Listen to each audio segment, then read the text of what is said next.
खेडा बुद्रुक सरपंच व ग्रामसेवक यांच्या संगनमताने ग्रामपंचायतमध्ये बोकाळला भ्रष्टाचार, नागरिकांचे ग्रामपंचायत समोर आमरण उपोषण।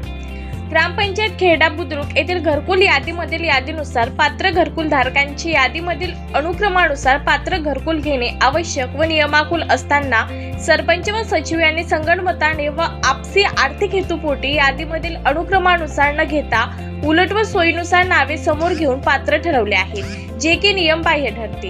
ग्रामपंचायत कार्यालयाने केलेले शोषखड्डे काही नागरिकांना वैयक्तिकरित्या देण्यात आलेले आहेत, याबाबत सविस्तर खुलासा होणे आवश्यक आहे।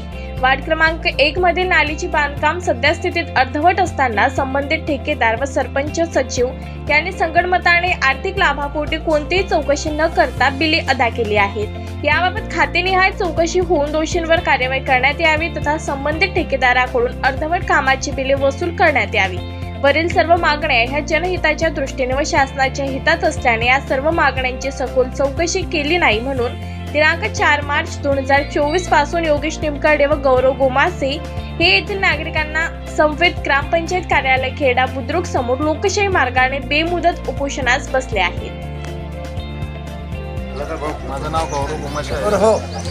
मी खेड्या गावचा रहिवासी असून ग्रामपंचायतच्या कामाला कंटाळून मी निवेदन दिले आहे। घरकुलामधील जे यादीमध्ये नावं आहेत मागचे पुढे व पुढचे मागे करून जवळच्या नातेवाईकांना घरकुल देण्यात येत आहे। जे खरंच गरजू आहेत घरकुलमधली त्यांना डावलून त्यांचं नावसुद्धा या घरकुल यादीमध्ये नाही आहे। तसेच राहिला प्रश्न शोषखड्ड्याचा, शोषखड्डे तर वैयक्तिकरित्या आपल्या नातेवाईकांच्या घरातच देण्यात आले आहे।